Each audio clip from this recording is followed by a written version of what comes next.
Today is 963rd day to come share lessons on learning. I'm learning. I hope this will support your dreams, your goals, allow you to become the person that you want to become. Today I speak up how to compete. How to compete? It's a beautiful question. I love competing. I was competing all my life. I was competing in school, in mathematics, in sports, in judo, sambo, jiu-jitsu, soccer, basketball, like everything. I really love to compete. And I need to learn how to compete. And it's an art to compete. Because we're able to understand, okay, how I'm able to really have that edge. How to have that edge? First thing what I want to share is that my coach, my judo coach, does one of the best lessons to how to compete. So what is the best lesson? Is that during best days, everyone is doing their best. Only the best is doing their best during the worst days. So what it means? What it means that everyone is able to do their best when they're feeling good. When they feel good, they're able to do their best. But when they feel terrible, devastated, crushed, they give up. They don't do their best. But only the best are able to, when they feel devastated, they put their foot forward and they do their best to succeed. And that's just the biggest separation to compete, to live to the highest level. So today we'll share 9 things that we need to consider when we want to compete or win. So number 1 thing is personal growth. Personal growth. So that means that if you really want to improve, want to get better, so that means personal growth could overcome everything. Talent could be great at the beginning. You can be ahead of everyone by having talent, but personal growth will always outperform talent unless talented person will improve themselves and they really invest a lot of time as well. So we need to really look at. We need to look into setting goals, clear goals, short-term goals, long-term goals. Really break that long-term vision into smaller and bigger goals just to make sure that we're able to build process systems in place to achieve it. Second thing that we need to consider is continuous learning. Personal growth is not something that you do over the weekend. One time you spend 10 hours and, okay, I'm good. I'm good for the next 3 years because I invested 10 hours on my Sunday. No, that's continuous learning what matters. And last one thing that there's a reflection that really important is in personal development and personal growth. Because it's not that we become stronger, faster, better when we have experience and we reflect on that experience. Experience are great, but when we reflect on that experience, that makes you better. Number 2 is really professional success. That means that how you succeed. First thing is that we need to have skill development. Skill development. So that means what kind of skills do you want to develop? And again, improve consistently to really improve that skill to the expert level. And that's what sometimes you need to understand, okay, what are my strengths? I really develop that strength to 8 or 9. So it means that we're able to rate our skills from 1 to 2 to 10. And if you are 1, if you develop 4 or 5, you'll be 5 average. But if you are already at 5 sometimes, you already have that edge, and you include 4 or 5, you're already 9. People pay enormous amounts of money to 9s and 10s. So we always need to work to become expert. And potentially could have like 5 skills and be like 6 or 7s average, or be able to have one skill set that you have 9 or 10, and that's of course sometimes is much better. Second thing that's in professional success is networking. Really connecting with people that could elevate your game and you could elevate other people's game. And last thing that is that work ethic. Being able to work hard. Now, of course, we understand that you need to work smart and hard. And when you're able to combine both of them, smart and hard, and smart work is having those goals that you already covered. Having those goals. Because if you're working hard without understanding which direction you're going, it might be that you're going circles, working super hard. But if you're working circles, you don't go to one direction, of course, you will not get success as you would love to. And that's why people say, oh, I'm working so hard, but I just don't see results. Maybe that's what it is. Maybe that you don't work smart enough and you don't go to one direction just to get results you're looking for. And again, of course, it's very important working hard and not to quit. A lot of times people work for 2 months, then they quit for a month, work 2 months, quit for a month, and of course, you're not able to build a momentum that carries on forward. Number 3 is relationship. That means in relationships, what are the most important part? Communication. You will not have a great relationship if you don't have communication.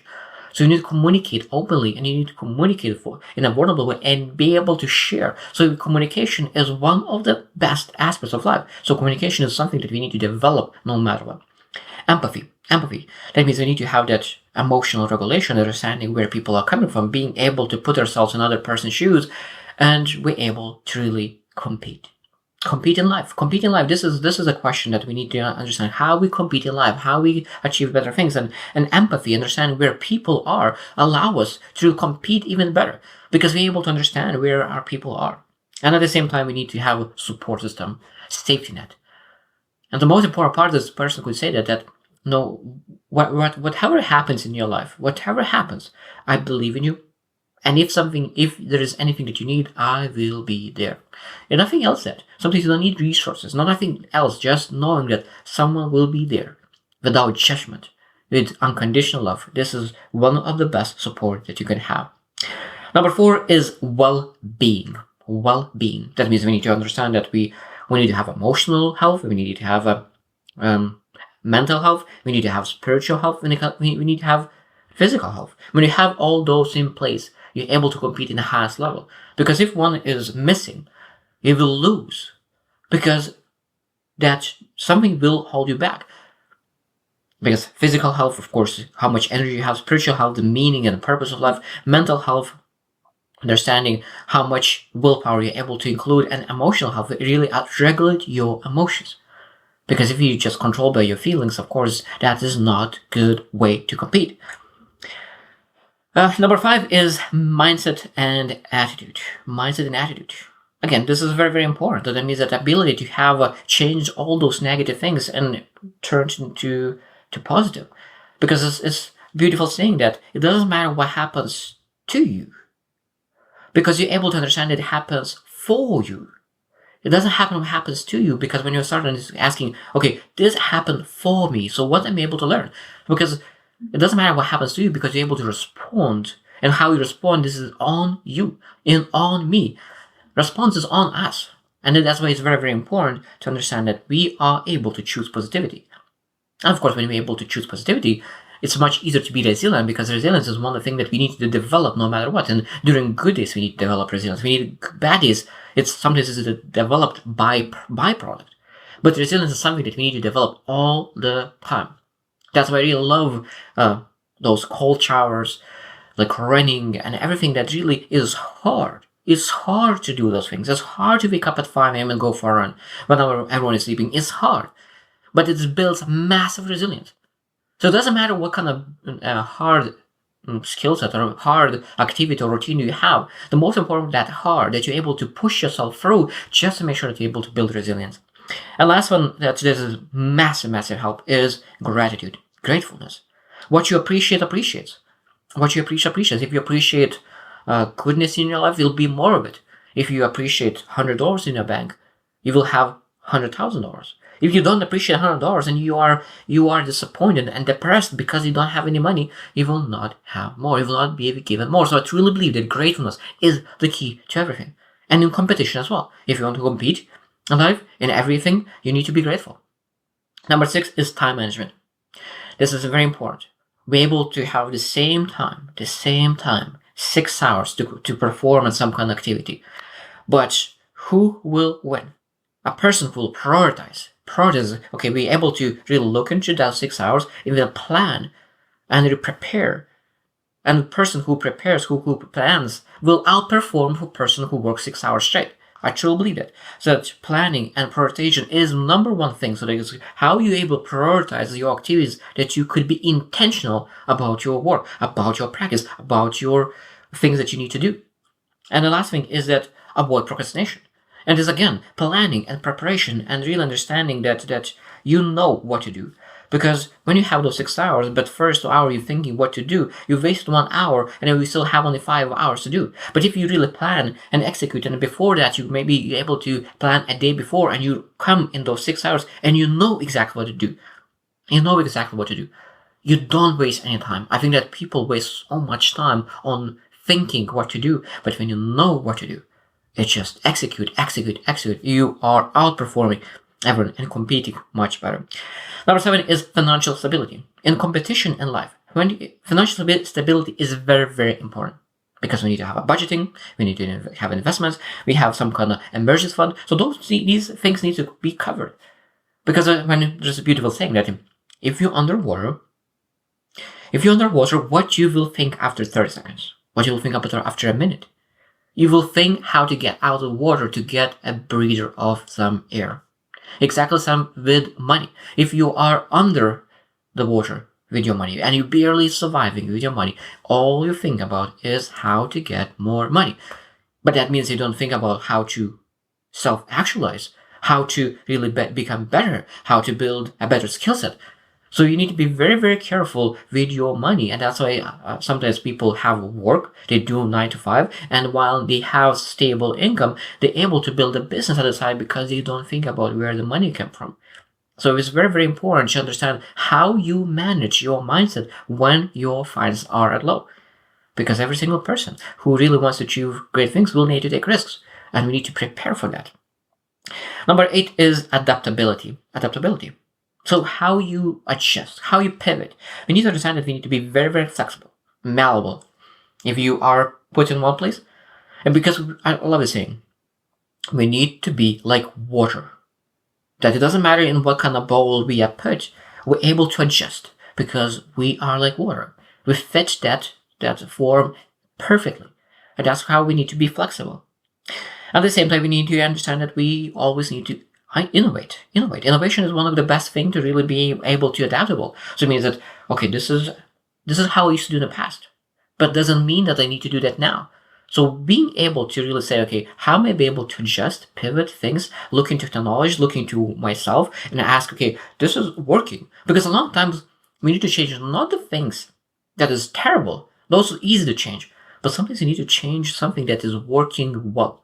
And that sometimes is even harder because there's a bigger risk because now it's working well, but why are you supposed to change? No, like if you want to be great, you don't want to be working well. You want to be great. So a lot of times we need to adjust and be flexible and innovate on things that is working good. Well, we need to become great and we'll need to adjust that. And last one, number 9 is ethics and integrity. So we need to really compete with honesty, not cheat. At the same time, I think if you win by cheating, I think that still you will not feel joyful.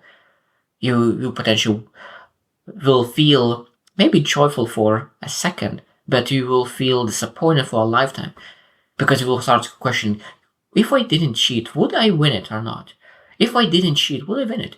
I think that's a better question. So have the honesty will always be better for the long run. Again, this is a long run and short run. What is more important? Number 2, in that sense, is responsibility. I think that a lot of times people have, I have rights. Yeah, like you have rights. But the most important part, what you have, is responsibility. And we need to own that.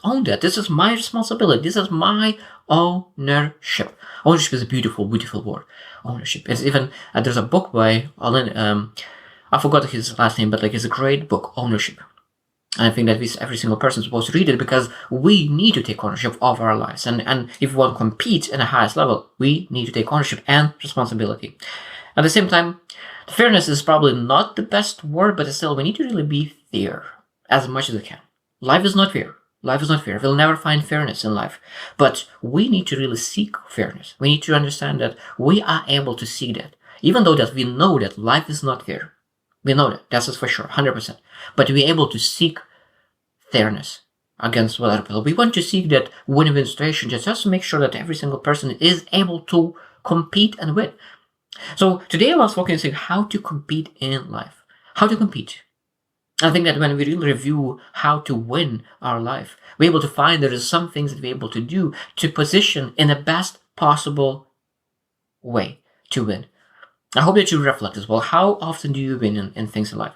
And it might be that you will just reflect on those things that you're able to do. And you'll find some things to improve, because continuously improving is one of the aspects of competing and winning and getting better and find a way how to win. So I hope that was helpful, and I hope that you will choose to win, and see you tomorrow.